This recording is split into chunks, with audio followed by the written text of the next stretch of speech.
Hello, Endersword here again, this time with a video on the PVP Arenas. Just wanted to discuss what I think at least the strategy is going to be for these things and some of the different situations that you're going to find yourself in. They haven't gone live in my region yet. They will tomorrow, but I was able to watch some of the beta testing done on the APAC servers to figure out kind of what the gameplay looks like and some of the nuance to it. And I think was able to get a little bit of an understanding of how it's going to play out. And most importantly, was able to find at least the rules for it. So one of the important things is what's the scoring rubric going to be for this thing. So basically, it is 10-minute matches in which your goal is to be the first to 1,000 victory points in order to win. If neither team has gotten to 1,000 over the 10 minutes, it's just the highest scoring team that ends up winning the matchup there, but getting to 1,000 ends it instantly. The PvE freighters in the system are worth 1 point each. The PvE cruisers in the system are 3 points each. A PvP kill of any kind is worth 5 points. A solo armada kill is going to be worth 25, and a group armada kill is going to be worth 300 points. The basic structure of this is going to be that you start off with no directives or anything, and you have to kill some of the PvE hostiles in order to gain directives to do the solo armadas. And then killing solo armadas will gain directives in order for you to do the group armadas, which are worth obviously the most amount of points.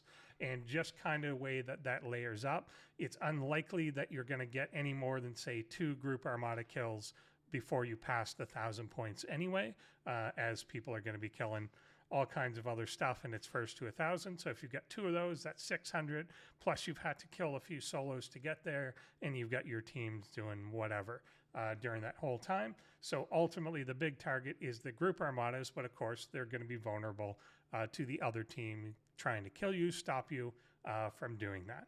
So the other thing that is important to this is how death works. So it seems that when you die, while repairs and stuff do not take speed ups and resources, you are locked into a set 2-minute timer every time you die. So if you die, that ship is off the board for 2 minutes. There does seem to be a mechanic or some way that you can earn tokens to instantly repair, which I don't really like, because I think that they're going to end up making that obviously a pay-to-win sort of thing. But I think you can buy them in the store for the arena as well. But basically, as your strategy in general, you're not going to have a lot of access to those, and you should be considering using multiple ships. So while a ship is repairing, you can only take 2 ships out of your dock at the same time, but you can switch to another ship when one has been destroyed. So if I lost my ship A and I have my C out, I can take my B out, I can take D, E, F out. So when you're going into this, you're going to want to have multiple ships that are prepared to join combat, and basically have them all crewed up and ready to deploy, so that during the 2-minute repair period on my first one, I'm able to bring out a second ship to join in and continue the fight. And you're probably also going to want to dock up multiple ships, like buff ships or debuff ships that may come into play. The other mechanic that they seem to mention is that you can't warp out of the central system. So the way that it is going to work is you're going to have one central system and then one system on the left that bases one team and one system on the right that bases the other team, and then they're always going to be warping in from this side or this side. Once a ship has entered the middle, it does not appear that you can warp out or leave that until you die. So if you were to do something like bring in a Titan or bring in a Mantis, you can't bring in a Titan, buff people, and then warp it back home. It's going to be in there until you lose it. So I guess that discourages the idea of people bringing something in just to buff and leave, or bringing in a Mantis just to sting someone and leave. They're going to have to end up losing that ship before they can switch to another one, which is going to get the other team points and probably waste you time. However, I've seen what you can do is in your home system before coming into the middle, you can actually pre-buff there. So people can pull out, say, a Titan, buff the whole team, and then you all warp in together. after you've redocked that Titan and brought out the ship that you really wanted. So there's a little bit of staging time before things begin in which you can do some of that stuff. I wanted to talk about the main matchups that I think that we're going to be getting, and then how that's going to impact how you probably have to play. So the thing that I think will happen literally the least amount is that you're going to be matched up with another team that is reasonably equal to you. I think that's pretty much not going to happen very much, just because of how the game works, that two people, even of the same level, are very rarely evenly matched against each other, because one has better PvP crewing, better research, better ships, whatever available to them than the other one, and that's even at your own same ops level. There's going to be a spread that's available here that apparently the leader plus or minus 7 is who can join the arena. So there's going to be quite a difference in ops levels that you're going to fight, particularly to begin with. There is a ranking system that will develop over time, but particularly on day one, you're going to get some very lopsided ones, because it's only trying to match on level, and it's not yet matching on skill level or where the individual people are. It's just going to match on ops. So one level 53 player with way more PvP stuff done is going to dominate another one. Over time, that should separate, but particularly to begin with, your chances of getting a match that is even remotely fair in terms of your actual combat ability against each other is going to be pretty rare. So I think the situations that you're going to get is probably one of the most likely is going to be a situation in which one team has one player that is essentially a dominant monster that cannot be killed under essentially any circumstances. And that includes if you debuff them, if you buff yourself, whatever. If you end up with one player that is, say, a few ops levels above, or simply is a good, well-researched, well-crewed PvP player, then that person is very likely going to be unkillable under any circumstances.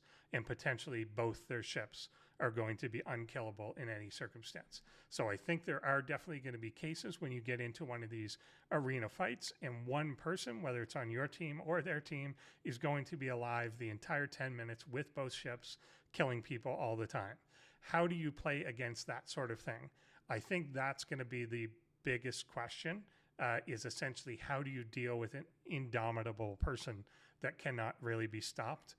And I think the only answer there is potentially to try and slow them down and try and get everyone out. If you're in a situation where you are not winning the PvP fight, I think the best approach is to not engage in the PvP fight, except for the backbenchers. So if they've got lower level people that are farming PvE, you may want to specifically try and target them, stop them from getting objectives done. But your goal generally will be to try and spread out and get your own objectives done in a way that basically overwhelms the dominant person such that they can't deal with all of you at the same time. You're going to have basically a total of 10 ships amongst your team. The other team will have 10 ships. That means the dominant person is only going to have 2 that are kind of be trying to play whack-a-mole between all your ships. That's, I think, where it comes into play to start using things like impulse crews, start using basically distraction tactics, that the timers on these things, like the solo armadas and the group armadas, are relatively short. The solo ones are only 30 seconds long, and you're protected in the last 10 seconds.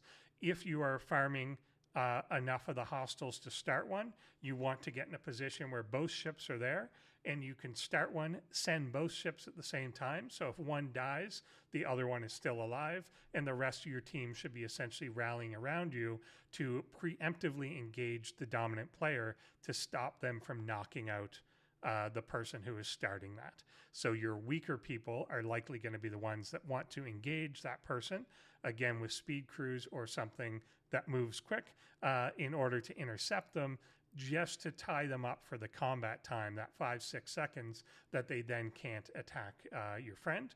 It's hopefully going to take them a few seconds to get to where you started it, as well as actually take time to kill through you. So if you can do that, then that's a way that you can get your objectives done while in the face of somebody that's basically running around killing everybody.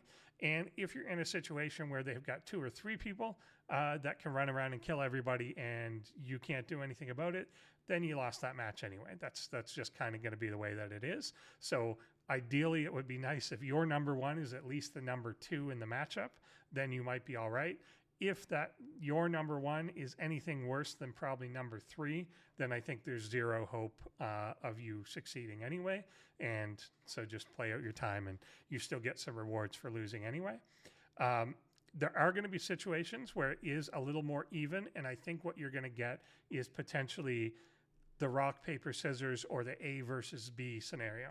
So if I go in and there's somebody else that's level 65 and they're relatively equal to me, then it may be the case that my A ship can kill their B ship and their A ship can kill my B ship, because I've got one crew that's better, one below deck that's better, one of my ships has the right FT on it, whatever. That's my dominant ship. And my second ship can be killed by their best one. Ultimately, one of us is going to have a better best ship. So it's rare that you're going to get kind of I can kill his explorer, but his battleship can kill mine situation. Like, that would mean you're really close, but where you're kind of a cross multiplication thing. I think in reality, you're going to end up with a situation where one person has one ship that is very difficult to kill or would require being debuffed or something in order to take out. And then the other one may have something that could kill your second one, but not quite your first one. And I think that, again, is going to trickle down. In that sort of case, then I think it's a matter of basically bypassing. If you're the one that cannot kill like the dominant ship, but you can kind of get everything else, it's really a matter of avoiding that dominant one, trying to get into the backfield, kill what you can. If you can kind of cross to their side of the map and be killing people here, trying to kill hostiles, and then they're trying to do the other thing, then it kind of puts one of you in a position of, do you fly back to try and defend, or do you stay on the offense and you're just both doing offensive stuff on your own sides, whatever. And then, of course, again, that trickles down into your second player, your third player. You've got to identify quickly who can you win against and who can you lose against.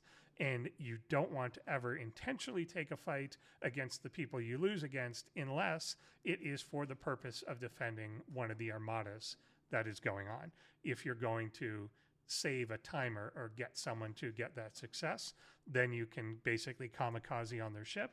But if you're not doing that, you don't want to be taking fights that you're going to intentionally lose, because that's going to start that repair timer, which you don't want to do if you don't have to. You're better off just going after the hostiles. If you're someone that cannot really win, then you're going to want to go against hostiles, and at least when you respawn, you're going to have, that loot, and you may be able to start an armada. Even if you never get it off, it's at least going to distract them that they're going to have to come stop you. Even though they can stop you, it still takes them, 10, 20 seconds in order to do that, in which case another person on your team may have been ready. Brings up another point, which is kind of starting armadas in waves. So if you're able to communicate with your team on something like Discord, through voice, whatever, then the ideal thing is probably to time up the starts that you have. There's going to be multiple of the armadas around the system, and given that they have relatively short timers, if 2 or 3 of you can start one at the same time, then you're kind of guaranteeing that it's very unlikely they're going to be able to stop all of you at once, and you're at least going to get 1 or 2 of those through, and then maybe all of them if you're good at it, lucky enough, things like that. So I think using what the other players are doing is definitely going to help out. Also, kind of banking things up a little bit. The natural thing will be to kill hostiles, start an armada, kill hostiles, start an armada as you get the directives. It may be better off to kind of bank up 2 or 3 and then try and all start to blitz them out at a certain time. There's also a bit of a strategy that you could use in terms of there's only going to be a set number of armadas in the system, and by you simply starting them, you can actually block out the other players from starting their own. At that time, they can try and override yours, but they may end up wasting their directives in trying to do that if you succeed with your target there. In terms of team composition and kind of planning this out ahead of time, I think it's also important to know your roles on the team. When somebody is entering it in, essentially you're going to be ranked 1 through 5 in terms of your own side.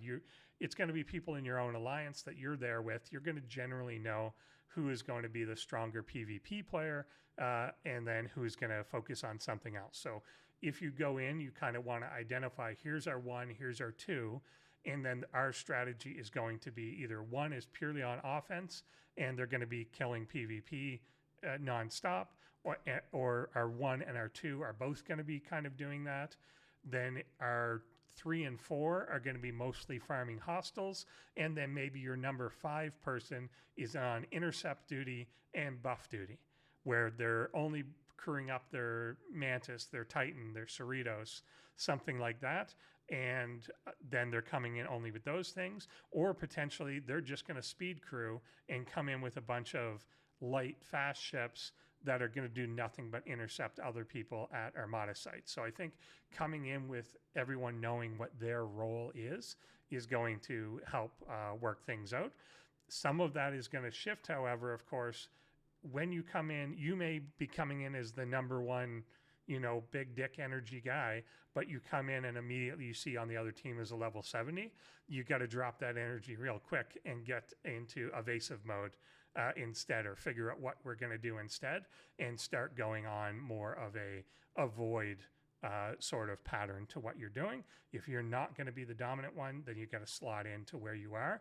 And I think making that assessment of the other team quickly, if you're number 3 on your team and then you see the other team and you're like, well, even though I'm number 3 on my team, I'm like the 5th in here overall, or the 4th in here overall, you can take a much more aggressive stance. Whereas if you're number 3 on your team, but it's clear that you're number 7 overall in this group, then you're going to have to adapt to that too, and then maybe take more of a back seat and focus on the PvE side of it, as opposed to getting aggressive on the other side. So I think adapting to that sort of thing is going to be pretty important, and also knowing kind of what your depth is in terms of ships. I may be the most dominant person, or second or third or fourth, whatever it is, but I know if I lose my ship 1 and 2, once I get to ship 3, it's pretty shitty that I'm dropping down 2 tiers. You may have a Sanctus out, but by the time I get to my 3rd ship, it's like a Kelvin or like a Voyager or something like that, and it's not quite up to mark. So while that one's repairing, I know that I'm shifting my stance to something more of a support role or something like that. So I think that's kind of the way you're going to have to work out what to do. In terms of tactically, physically in the game, the first time you come into it, you're not going to be able to see the middle system until you travel to it once. But once you've been to it once, it does not have the dark space shroud on it. You will be able to click on the system and see in it, even if you are not in it.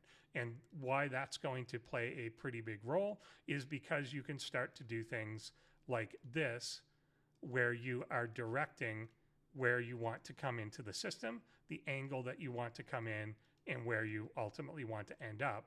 And that's going to make a difference when you're fighting your opponent. So again, you're coming in from either the right or left, so you're going to largely be kind of restricted from that general direction. But you can see, coming into the same system with different ships, I'm able to come into 3 very wildly different places, depending what I want it to do. So if I want it to start a solar armada and say there's one up here, then me coming in right along the top and then being able to trigger that is potentially going to help me getting there and getting that off. The other thing that will depend on the warp times that you have to get there, and the solar armada ones are only 30 seconds long, so it may not be possible, but you can of course start an armada with the ship that you do not actually intend to be the one to get there and do it. Ideally, I think you want to bring both ships to an armada, just in case one of them dies. But there are definitely situations in which potentially my B ship down here is going to start an armada up here, and I've already started to warp in a second ship that will get there before the 10-second timer is up, so that they're not even seeing the ship that I'm going to use. So if I've started it here, then my ship is going to immediately start to go towards the armada. Then my opponent is going to try and intercept me here, and in the meantime, coming in the top is the ship that I actually want it to bring to it.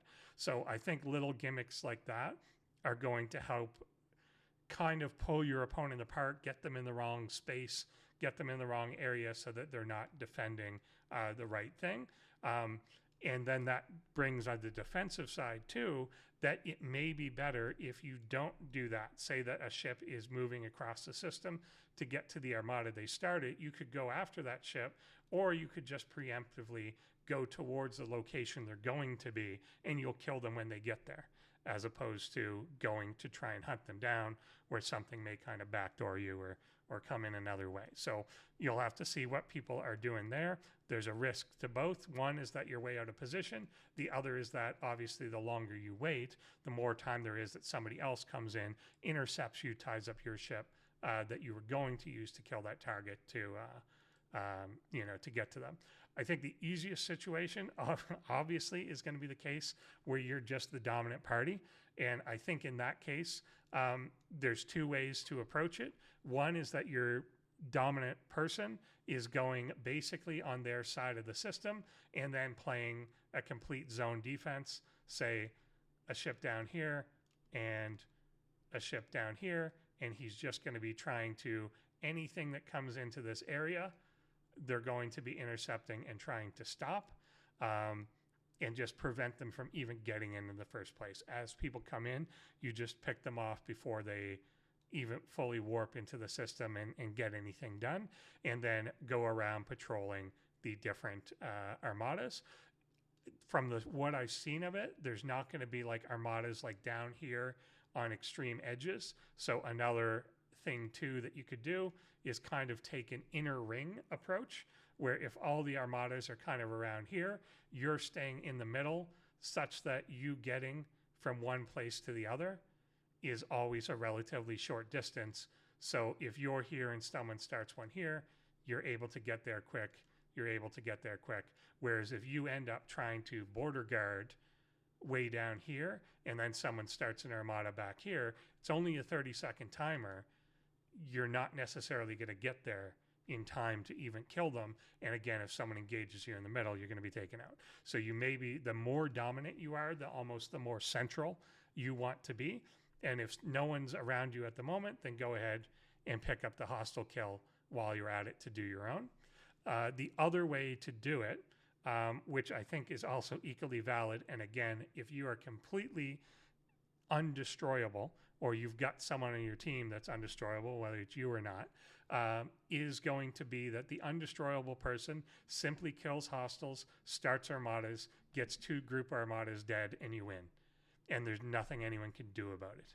And if that person is just solely focused on the hostile grind and the armada grind, then they can likely get enough of the starts directives to be able to get to the kill simply faster than the other team is anyway. And then you have other people on your team go around and try and harass them. So if you got one person that you know is absolutely not going to be removed or killed when they're trying to do armadas, do it that way, and it's just going to be kind of a speed run to the end, and they don't have to engage in the PvP at all.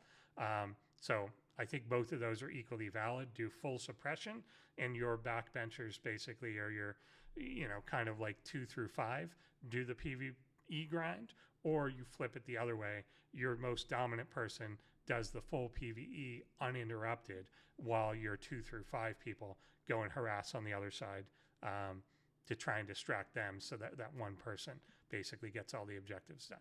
So I think that's overall the case. As this develops, there's going to be rankings that happen.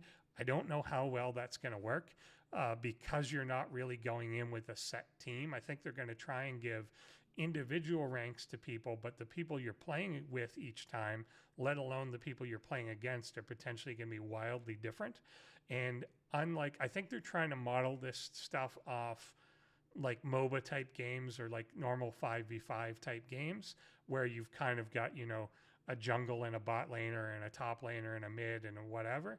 I think that sort of role mentality makes sense in this for us to approach it at. But when it comes to them then scoring and ranking people, it's wildly different, because it's no longer just the person's literal skill level as a player.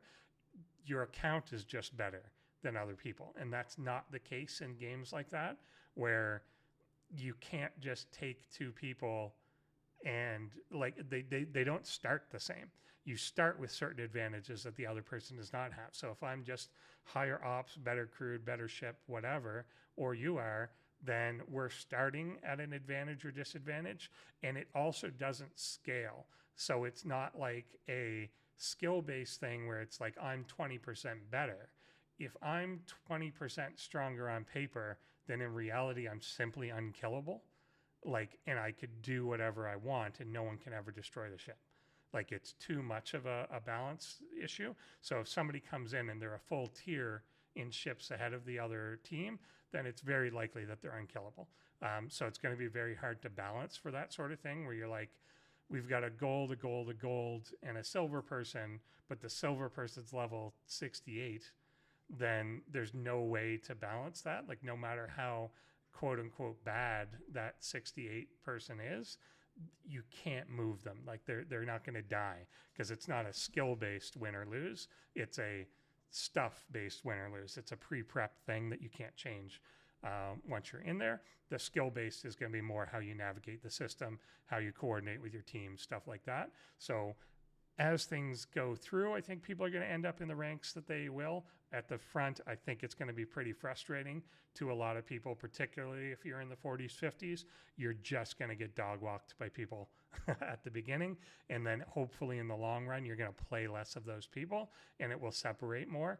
But you're going to have to be prepared that that's the way it's going to be to begin with. If you're level 50, you can theoretically be playing up to people like level 64. And then there's nothing you can do about that in reality. And I think actually technically even worse, while your own team may have a 14 level spread, that assumes that the leader of the other team is the same as yours. If the leader of the other team is 2 levels above, then you could have a 15, 16, 17 level spread depending on it. So we'll see how they work that out. But I think in general, that's the way to think, is work out with your team when to be offensive, defensive, when to focus on the PvE goals, when you can take the PvP advantage, what sort of fights you want to be taking. And I think it's very much a role-based thing that you're going to have some people, your role is going to be support, your role is going to be the PvE kills, your role is the PvP kills, or you're going to decide one ship does this and one ship does that. So one ship on PvP and one ship on PvE, and that's the way that you're going to do it. And then they kind of fall back to defend armadas. The armada defense itself, I think, is going to be really, really crucial. Getting people used to the idea of rallying around an armada when you're starting it to proactively attack anyone that is coming towards you to try and defend that person, I think is really key. And which person attacks what thing. Again, I think people playing on voice is definitely going to help, or at least having a really good understanding from each other what you're going to do. This is weirdly one of the cases in the game where something like the hailing frequencies could actually make some sense if you decided what you were going to do. So they don't make these innately something that you can communicate with. But again, if you decide with your own alliance, with your own team, that, hey, every time I've got enough for a solar armada, I'm going to throw this up to let you know that I'm going to start one. And once I've got 3 people that did a Vulcan sign, then we all start them at the same time so that we're coordinating. Or potentially this means I've got a group armada ready. And so I'm either going to wait for someone else, or it means I'm giving that thumbs up symbol and then I'm walking towards the group armada. And what I want you all to do is start coming towards me so that you can defend me when I start this. So I think using some of that stuff, particularly again, if you're not in voice, then you want to be doing that. Maybe this is a symbol, hey, I'm going offense, whatever.